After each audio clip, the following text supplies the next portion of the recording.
Welcome back, everyone. It was an incredible week in markets last week, especially for precious metals. Let's see how the week is closing and what's up for the week ahead. Well, we've had this incredible move in the euro up, and of course that has helped enhance gold and silver's move. We've seen that euro pop up on weaker than expected jobs data and the prior month being revised down, something that we expected in advance. After a breakout on the euro, we're seeing it further higher, and as the euro rises, it suppresses the dollar. And you heard it from me first thing this past week on August the 3rd, that this is the week where we're likely going to see silver and gold start to glow up brighter. And indeed, we've seen silver move up over 15%, gold move up over 7 or 8%. It's been an incredible move on both fronts, sharing with members of the active trader room and on WealthCharts where the locations are to get in and what's likely to happen. We do see the potential for continuation, of course, but we are in a very stretched equity market. Is this equity market going to continue on higher?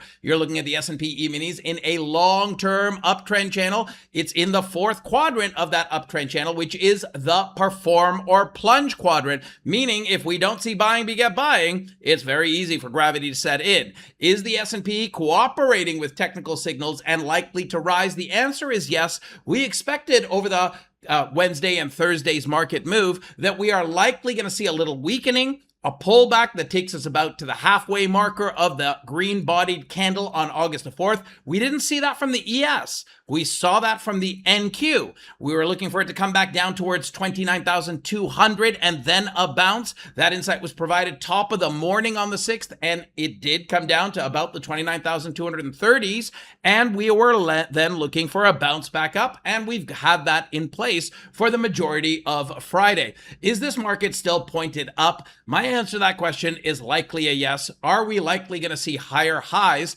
in the week in front of us? The answer to that question is also likely a yes.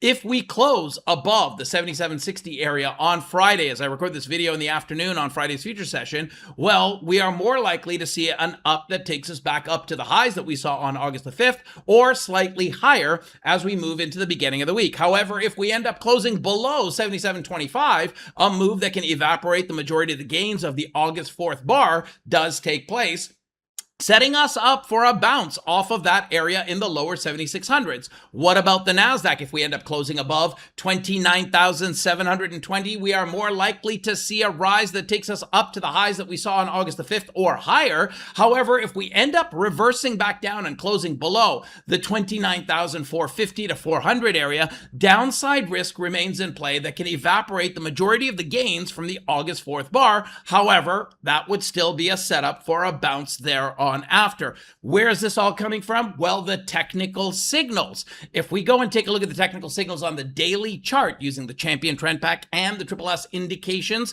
on a daily chart of the NQ, we are now in a tentative buy zone from a champion trend standpoint. Wealth signal is there. Price actions above the MSR channel and above the speed lines. We're in a resumption long with a range breaker on a 4-hour chart. This does cover us out over the course of the week in front of us. But what about into the end of the day on Friday? Well, the hourly chart's seeing a little weakening, but it's still in a buy signal state. It's below the speed lines at this stage. A dip and bounce is still possible.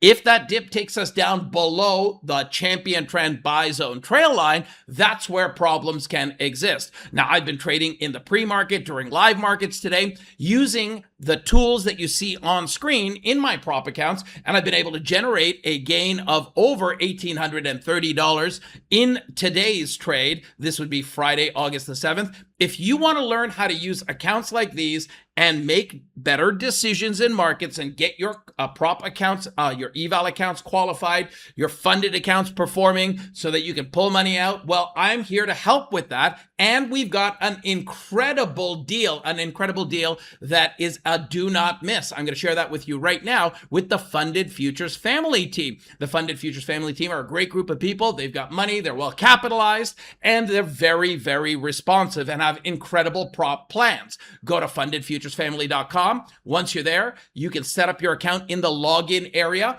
Once that's done, log in, and of course, you'll pop up your dashboard. go to the Get Funded button. Once you've gotten to the Get Funded button, you can take a look at the variety of plans that they have available. Their cheapest plan is the Velocity 25K account plan, and it's $79 a month. However, if you use my coupon code, which is ZIAD, it's my first name, and hit the apply button, you can see that that account goes down to $15.80. It's an incredible deal, and it stays at that rate if you're going to revolve that account month to month.